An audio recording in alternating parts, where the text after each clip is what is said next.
2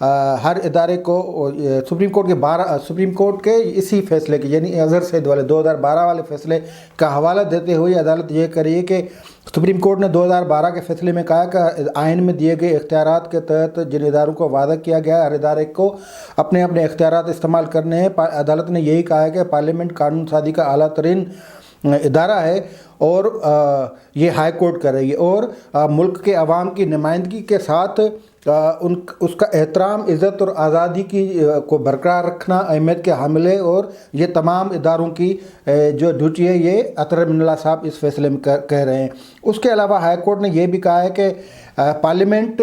قومی نوعیت کے تمام ایشوز یعنی تنازعات اور سیاسی نوعیت کے تنازعات کو حل کرنے کا اعلیٰ ترین ادارہ ہے۔ پارلیمنٹ کو ملی ہوئی استحقاق، اختیارات اور استثناء جو ہیں ان کا آئین میں واضح ذکر ہے۔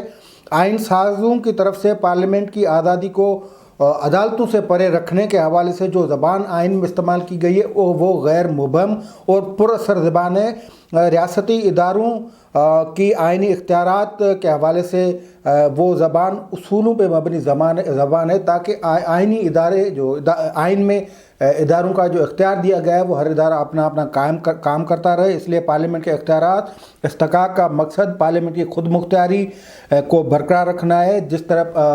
تاکہ پارلیمنٹ آزاد طریقے سے کام ہو سکے۔ اب یہ بحث الگ ہے کہ پارلیمنٹ کتنی غیر مؤثر ہو چکی ہے، پارلیمنٹ کس طرح زنجیروں میں باندھا گیا پارلیمنٹ اب ڈیبیٹنگ کلب نہیں رہی۔ پارلیمنٹ کو ہر جو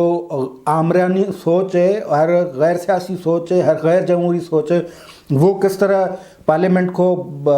زمین دوز کرنے جا رہی ہے، اور اس پارلیمنٹ کا بھی یہی حال ہے۔ لیکن چیف جسٹس نے پتہ نہیں کیوں بہرحال وہ معاملہ نہیں لکھا۔ تو عدالت ہائی کورٹ جیسا کہ میں نے کہا کہ یہ ایک ریمارکیبل ججمنٹ ہے جس میں عدالت کی جو پارلیمنٹ کی جو آزادی خود مختاری کو تسلیم کیا گیا ہے، لیکن بدقسمتی ہے کہ اس ملک میں اس کو تسلیم وہ لوگ نہیں کرتے جو چڑھ دوڑتے ہیں پارلیمنٹ کی دیواروں پہ، یا پارلیمنٹ کے دیواروں کے یا جنگلے توڑتے ہیں یا حملے کرتے ہیں۔ پھر وہ غیر آمرہ، غیر جمہوری، غیر سیاسی اور جو آمرانہ سوچ ہے وہ ہو خود یا ان کے پالے ہوئے، ان کے لاڈلے یا ان کے سلیکٹڈ ہوں، وہ اس طرح پارلیمنٹ میں پیش آتے ہیں۔ لیکن ہائی کورٹ نے کہا ہے کہ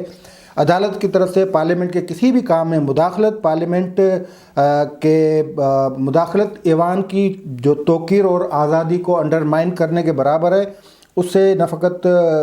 تنقید ہوگی لیکن پارلیمنٹ کے معاملات میں جو حد دخلی ہے عدالت کی طرف سے اس کے اثرات بھی نکلیں گے، اور سپریم کورٹ کا جو تقدس ہے وہ اس پہ آنچ آئے گی۔ اسی لیے اسلام آباد ہائی کورٹ نے اس کے ساتھ یہ بھی لکھا ہے کہ اس سے جو مداخلت ہے، عدالتوں کی مداخلت پارلیمنٹی معاملوں میں، اس سے عوام کے اعتماد کو بھی نقصان پہنچے گا، اور اس سے عدالت پہ بھی اثرات پڑیں گے۔ سیاسی معاملات میں عدالت کی جو دخل اندازی ہے اس سے عدالتیں بے نقاب ہوتی ہیں، اس لیے عدالتیں کوشش کرتی ہیں کہ ایسے معاملات سے پرہیز کریں، لیکن یہ میں کہہ رہا ہوں کہ وہ پرہیز نہیں کی جاتی۔ جہاں ہر فوجی آمریت کو ٹھپا لگایا ہے، اس کو جائز اور قانونی اور آئینی قرار دیا ہے، وہ جسٹس منیر سے لے کر ثاقب نثار تک ان میں ججوں کے ہاتھ رنگے ہوئے ہیں، اور ہر عدالت نے، بڑی عدالت نے کی کوشش کی ہے کہ ملک میں تمام لگے ہوئے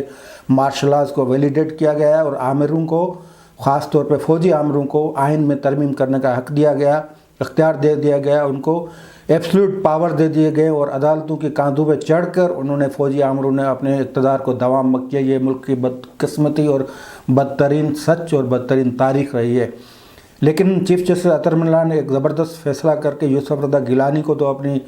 انہوں نے کوئی ریلیف نہیں دیا، لیکن آگے چل کر عدالت نے ایک اشارہ دیا ہے کہ وہ یوسف رضا گیلانی اس ازالے سے، ریمیڈی سے فائدہ اٹھا کر پھر سینٹ چیئرمین بن سکتے ہیں۔ یہاں پہ ہم آپ کو اس جو پارٹ ہے وہ پارٹ دکھانا بھی چاہیں گے، اور وہ آپ کو بتانا چاہیں گے کہ ہائی کورٹ نے کیا کہا۔ ہائی کورٹ نے کہا ہے کہ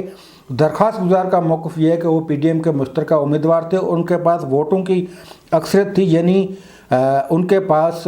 51 ووٹ تھے، جبکہ ان کا مقابلے میں 47 ووٹ تھے دوسری جماعت کے پاس۔ اس طرح انہوں نے کہا کہ آئین کا آرٹیکل 53(7) جو ہے وہ سینٹ چیئرمین کو ہٹانے کا طریقہ کار بتاتا ہے۔ اگر یوسف رضا گیلانی کے پاس مطلوبہ اکثریت موجود ہے تو وہ نہ فقط سینٹ چیئرمین کو ہٹا سکتے ہیں، لیکن وہ خود بھی سینٹ چیئرمین بن سکتے ہیں۔ اس صورت میں یوسف رضا گیلانی کے پاس آئینی ریمیڈی موجود ہے۔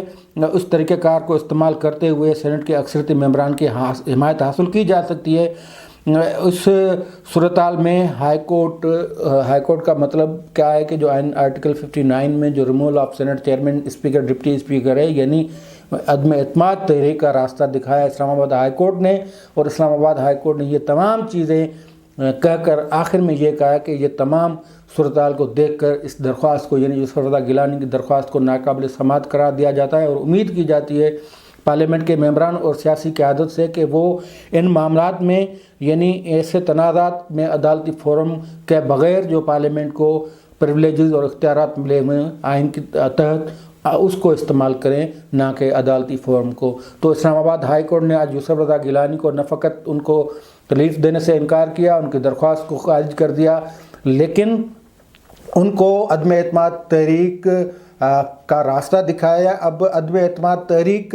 کے حوالے سے کیا رکاوٹیں ہیں، کیا ماحول ہے، پی ٹی ایم کی صورتحال کیا، اس پہ ہم دوسرا پروگرام کریں گے، عنقریب کریں گے، لیکن یہ عدالتی فیصلے کے چیدہ جو نکات تھے وہ اپنے ناظرین سے شیئر کرنا ضروری تھے۔ تو آپ سمجھ جائیں کہ یوسف رضا گیلانی کے معاملے میں عدالت نے مداخلت کرنے سے پرہیز کیے، اور انہوں نے مشورہ دیا ہے گیلانی کو کہ آپ عدم اعتماد تحریک لا کر